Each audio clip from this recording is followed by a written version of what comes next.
I think we failed, frankly, on the pandemic issue. But global health is another really important area where we need to be finding ways to work together. I think global sustainable development is another area where we have mutual interest in finding ways to work together.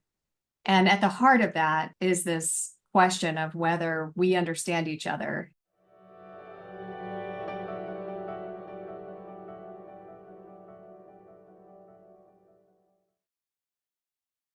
Hello, everyone, and welcome. My name is Lisette Dubeau, and I am a program associate here at the National Committee on U.S. China Relations. On behalf of my colleagues and I'm so excited to invite our viewers to this discussion on U.S. China climate diplomacy.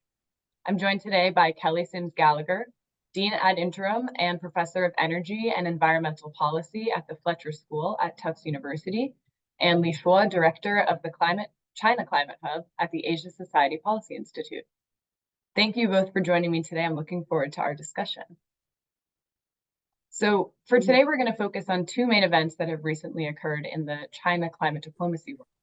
The first is the November 2023 Sunnylands Statement, which came just before Presidents Biden and Xi met in San Francisco on the sidelines of APEC. The deal was brokered by Special Presidential Envoy for Climate, John Kerry, and his Chinese counterpart, Xie Zhenhua, two crucial climate negotiators who've recently stepped down. So this is the second topic we'd like to cover, the leadership change. Taking Secretary Kerry's place now is John Podesta, and Zhenmin is the Chinese climate envoy. So Kelly, before we dive into the Sunnylands Statement, let's set the stage a little bit. You previously served in the White House during the Obama administration, where you helped to negotiate the U.S.-China joint announcement on climate change in 2014. And then in 2015, the U.S.-China joint presidential statement on climate change. Can you briefly describe the nature of both of those joint statements and tell us more about the conditions of U.S.-China climate cooperation, where they were before November of 2023? Yes, so that was really a different era in U.S.-China relations. And I think it's important to remember the conditions that we were in at that time. President Obama had recently been reelected to his second term, so he was able to take more political risk.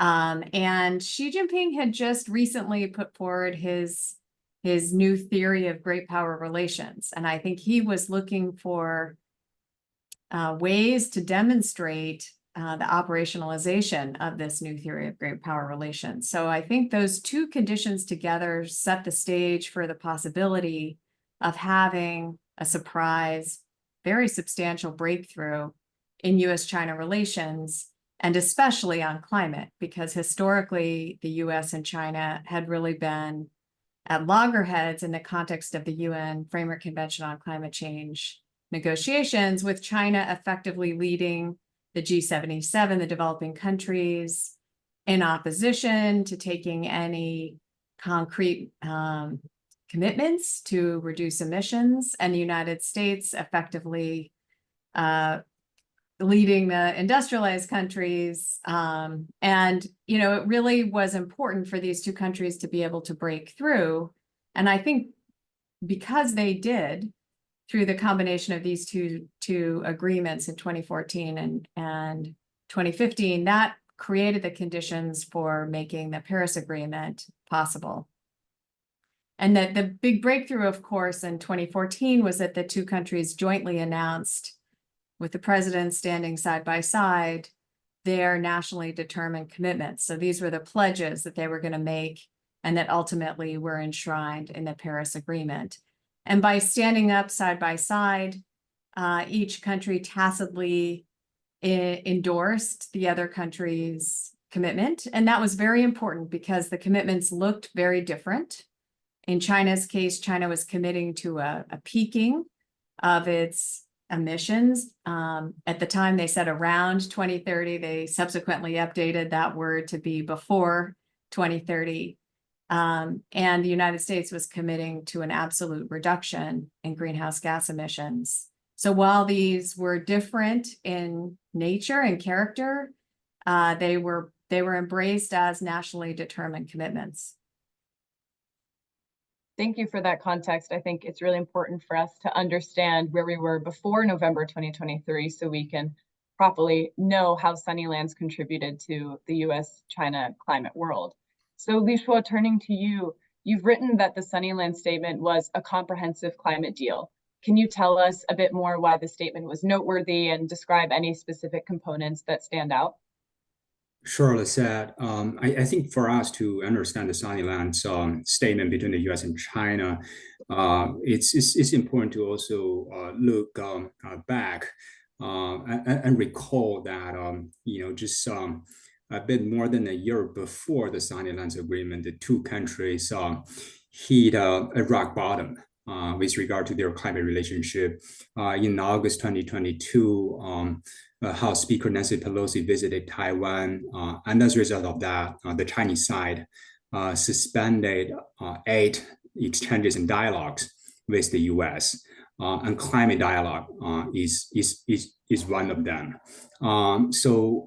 Sunnylands, in that context, I think, can be seen as a rescue mission to bring the bilateral climate dialogues back to the previous track. It's sort of an effort to melt the climate agenda from an otherwise very chilly season between between the two countries in their bilateral relationship. I think it's also important to recognize that the Sunnylands climate statement is part of the broader agenda between the two countries in the run-up to the presidential summit last November to resume ongoing dialogues, not just climate change, but a few other issues, and to manage the broader bilateral relationship very carefully. It's also worth noting, of course, the Sunnylands statement was reached just a few weeks before the UN Climate Summit in the UAE, COP28.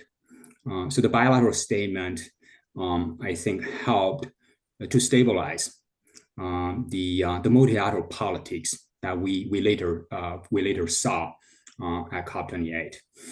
At a technical level, I just want to highlight two things in the Sunnylands statement.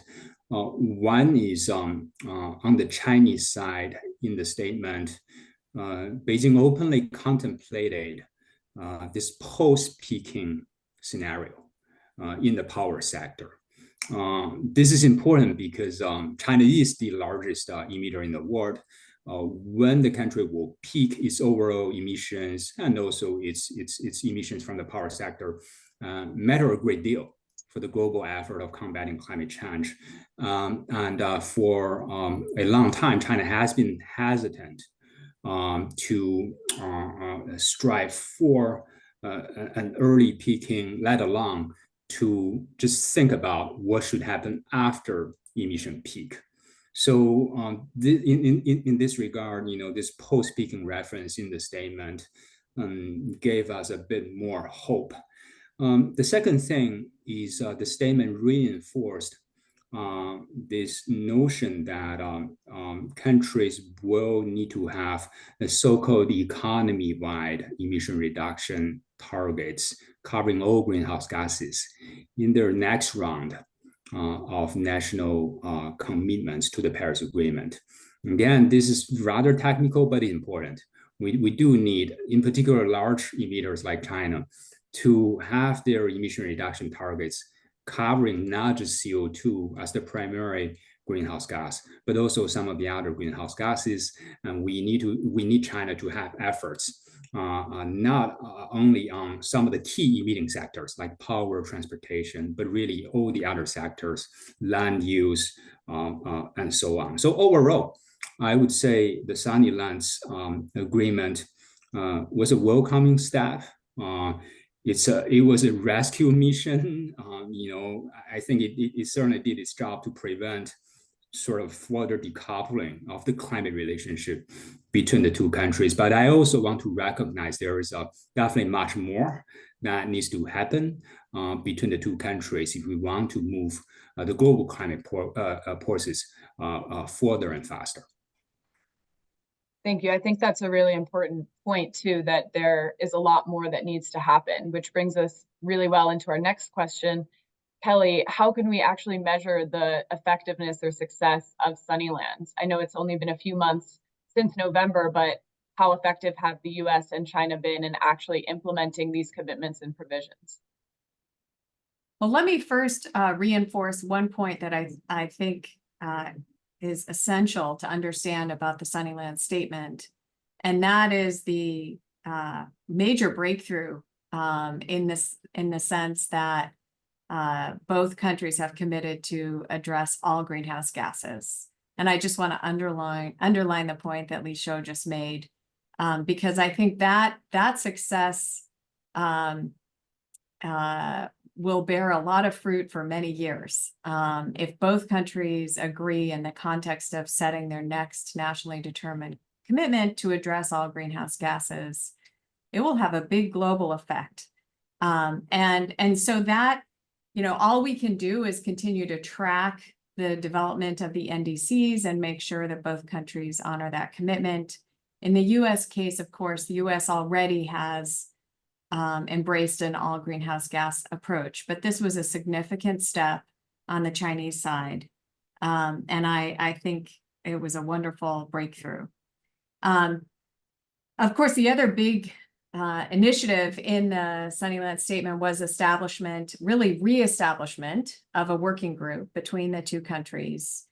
And a number of different areas were called out for cooperation, whether it was energy transition, energy efficiency, and so forth, methane.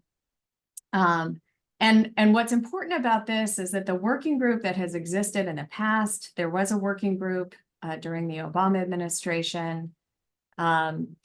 This working group allows for a lot of agency level dialogue and exchange of information. And we need to begin to exercise the muscle of working together again, exchanging information, understanding policy developments in both countries, learning from each other's experience. The United States and China in many ways have a lot in common in terms of the size of their economies now, the challenges. We both are trying to transition away from coal. So there's a lot to learn from each other in these working groups. And I think the muscles had completely atrophied during the Trump administration, and it has actually been very hard to get them working again during the Biden administration due to the ongoing chill in the relationship. So it's great that the structure is in place again. My understanding is that there has been limited activity so far, but again, they're just getting used to taking these baby steps and beginning this process of working together again. Well, let's pivot to our next issue, which is that many people attribute the success at Sunnylands to the productive working relationship and even friendship between the two climate envoys at the time, Kerry and Xie Zhenhua. But they've both recently stepped down. So can you give us a brief profile on the new envoys taking their place, Leo and Podesta, and maybe some of their respective areas of expertise? Shuo, why don't you go ahead? Sure, I can.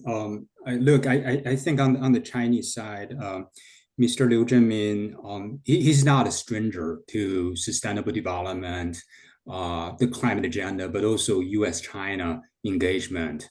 He has been the vice minister of China's foreign ministry, and shortly before he assumed his new role as China's new climate envoy, he was the Deputy Secretary General at the United Nations headquarters in New York, in charge of sustainable development issues.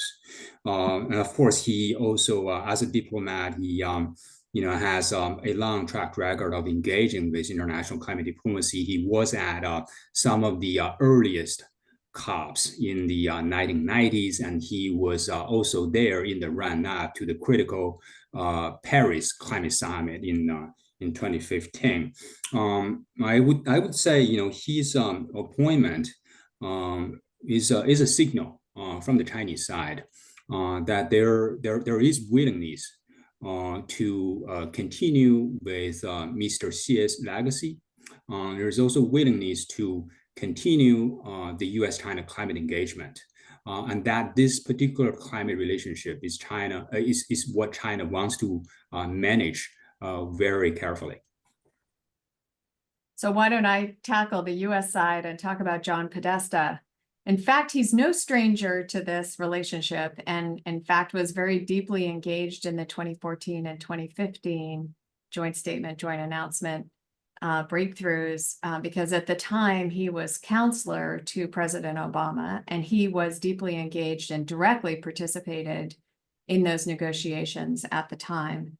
So I think it was an inspiring choice on the U.S. side, not only because he has a deep and longstanding history working with China, but right now he uniquely and for the first time unites the domestic and foreign affairs agenda, because he is currently serving as President Biden's national climate advisor and overseeing the implementation of the three big climate-related bills that passed the U.S. Congress, the Bipartisan Infrastructure Law, the CHIPS and Science Act, and the Inflation Reduction Act, which taken together are the three major pieces of legislation on climate. And now he also is overseeing the foreign climate agenda. And because increasingly I think that these agendas are intertwined and affect each other, if we think about trade issues, foreign direct investment issues, he can unite, at least on the U.S. side, these two agendas, and I think perhaps even more effectively be able to advance progress on climate. Great. Well, it seems like thanks to both of your backgrounds, both Leo and Podesta have plenty of experience in the climate change world, both domestically and internationally. So Kelly, can we go back to you just to talk a little bit more about the types of opportunities and hurdles that are in store for both of them? Well, I think obviously the best opportunity is that they represent a fresh start. And I think they both may bring new ideas and new energy to the relationship. And they may want to do things somewhat differently. And so I think that's good. We need a lot of creativity and initiative in this domain. They also are facing significant headwinds. This is a difficult period right now in U.S. China relations more generally. And of course, looming ahead of us is the U.S. presidential election. And so it is difficult, I think, in this coming period, the next 6 months. It will be challenging for the United States, at least, to take any major risks. And I think that's probably going to be the main constraint on a lot of new initiatives and new progress, though I expect that they will work hard to implement the Sunnylands agenda. Great, thank you. And then Shuo, can you talk a little bit more about what we're looking at for the future of the U.S.-China climate relationship, more specifically, both in advance of the election in November and afterwards as well? Sure. I think, again, going back to your earlier question, I do think it is important to recognize the value and importance of personal relationship in the climate engagement of the two countries, as we've observed over the last few years. Personal trust and relationship indeed played an important role. But of course, I agree with Professor Gallagher. We should also recognize for the new climate envoys of the U.S. and China, they will need to operate, within the context of a lot of political constraints and still political tensions between the two countries. And overall, I would say, if you look at the bilateral climate relationship, it is still fragile. It is still trying to recover from the low point that we talked about earlier, the climate suspension imposed by China in 2022. So there is still a great need to build back in more resilience in this relationship. And I think in this context, just looking into the future, how will the bilateral climate relationship evolves, is a critical issue. I can see two things that are changing, and one thing that is that remains the same. And the two things are, the broader bilateral relationship is certainly not where it was. When we started this conversation between the Obama and Xi, administrations, and the overall bilateral relationship is not expected to recover anytime soon. The other thing that has changed a lot is if you just look at the climate relationship. There are a lot of differences between the two countries.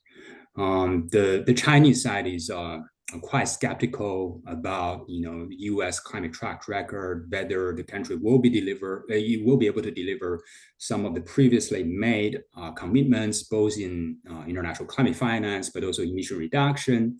And there is also new tension, right? The competitive nature of the relationship is creating a lot of hesitation on the U.S. side when it comes to Chinese-made green products, and this is kind of the new emerging inflection point between the two countries. But I would say the one fundamental thing that has now changed is these two countries are still the largest economies and emitters in the world.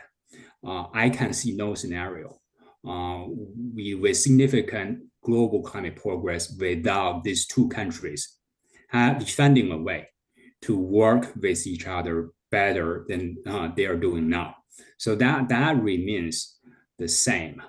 I don't have the silver bullet for the future of this climate relationship, but I would say one thing that the two countries need to do better and to work over time to achieve is to reset or rebuild this consensus.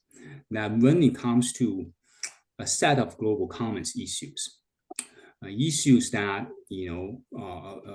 if we see progress, will eventually be in the interest of both countries, they need to set those issues a bit aside from their bilateral disputes and tensions.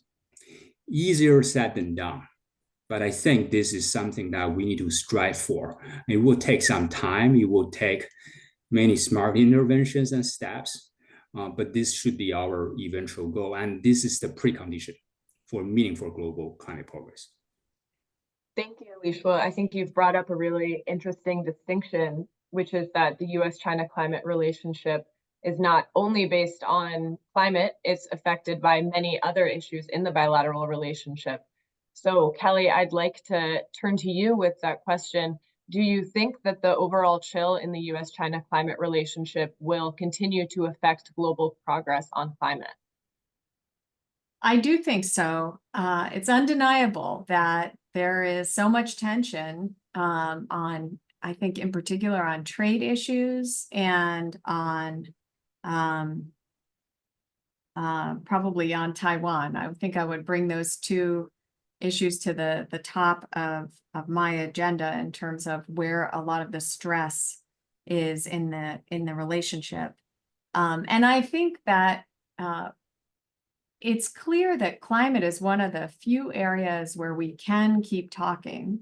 And so I think it's very important for the two countries to keep that dialogue alive, not only for the sake of climate change, but also for the sake of the bilateral relationship, because we won't be able to make more progress on trade, on foreign direct investment, on military affairs, if we don't have channels of communication and dialogue. As I look towards what I think the two countries, given that there's so much competition, as Shuo just talked about, even on the clean energy technologies, I mean, maybe even especially on the clean energy technologies now, I I think that competition is in some ways very helpful because both countries are really motivated right now to improve the performance of their technologies, to dominate global markets in these technologies, and that will have really positive spillovers for the world in terms of the development and deployment of cleaner energy technologies. But the one area where I would really love to see the US and China working more closely together is on climate finance for developing countries. And this, of course, is going to be one of the major topics for the upcoming Conference of Parties in Azerbaijan, COP29, this coming November. And I think the United States and China could very productively work together because, of course, both countries are major financiers of clean energy projects in developing countries. And cooperating together in these third-party countries, you know, in Africa, in Southeast Asia, in Latin America, should be a relatively straightforward and non-controversial way of working together. And I think it would, again, get that muscle of cooperation working again. And so that would be the area that I would suggest that the two countries try to work on more closely together in the coming year. Thank you, Kelly. And Shuo, I'll pose the same question back to you. Other than climate finance, what can we expect as we look ahead to COP29 in Azerbaijan? Well, I just want to kind of note that this year we're looking at a very interesting last quarter, the fourth quarter of this year, which will feature, of course, the U.S. federal election, the climate COP just a few days after the U.S. election, and then also the G20 summit in Brazil, coinciding with the second week of COP29.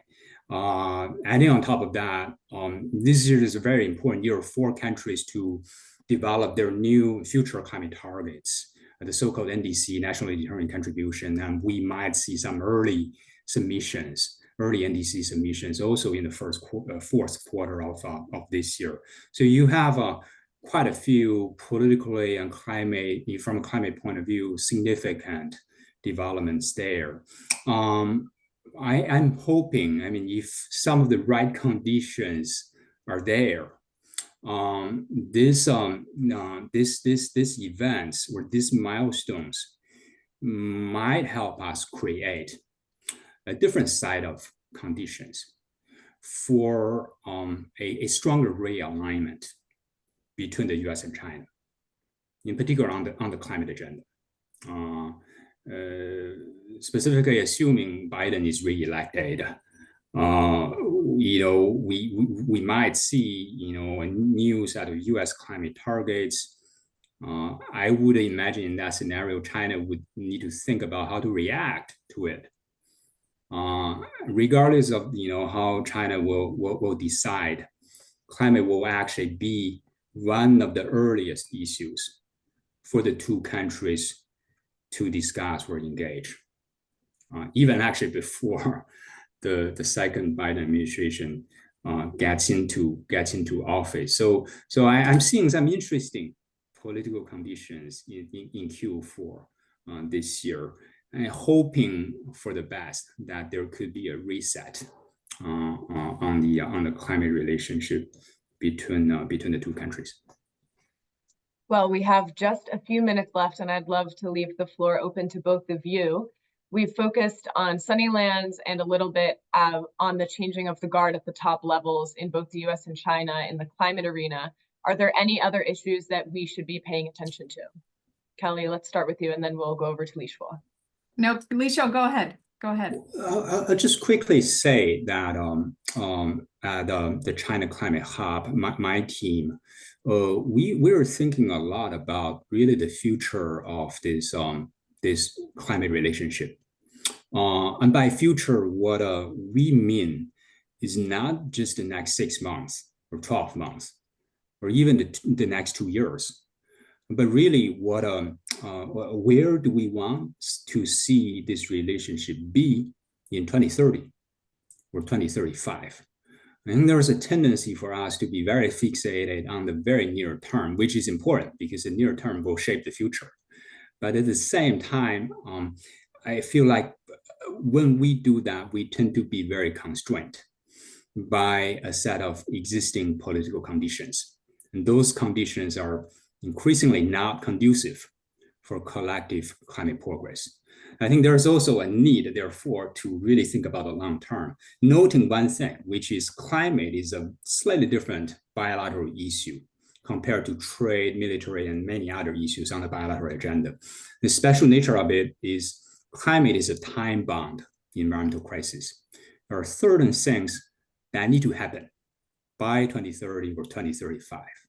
When we think about the long term, we might be able to take those considerations as well. So again, I think the need to really think about the long term, where we want this relationship to be, and then to think back and see how we can create the right conditions over time to eventually get us there. Well, on my side, I agree with that.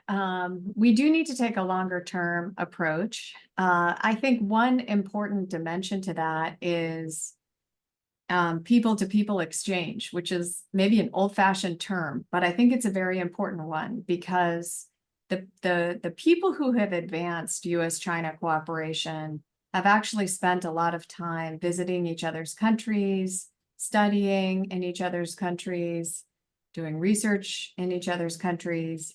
And I think that enhanced understanding that comes through this kind of people-to-people exchange helps to limit misunderstanding and strategic mistrust. And I always worry that we're going to spiral out of, because there's so much mistrust on both sides of the relationship today. And we need to keep working at enhancing that understanding of each other so that the default reaction is not, I don't trust you, I'm not willing to talk to you. We need to, pull away into our respective corners, but rather find ways to keep working together, particularly on areas of mutual interest. I think we failed, frankly, on the pandemic issue. But global health is another really important area where we need to be finding ways to work together. I think global sustainable development is another area where we have mutual interest in finding ways to work together. And at the heart of that is this question of whether we understand each other. And I come back to the importance of the people-to-people exchange. I certainly agree with you both, especially the focus on people-to-people exchanges, which we focus on a lot here at the National Committee. Yes. Well, thank you so much to both of you for sharing your insights and expertise with us on this important topic. And I'd also like to thank my colleagues here at the National Committee who are behind the scenes making this interview possible. We hope that all of you who tuned in today enjoyed this interview and that we'll see you in the future. Thanks so much. Thank you both.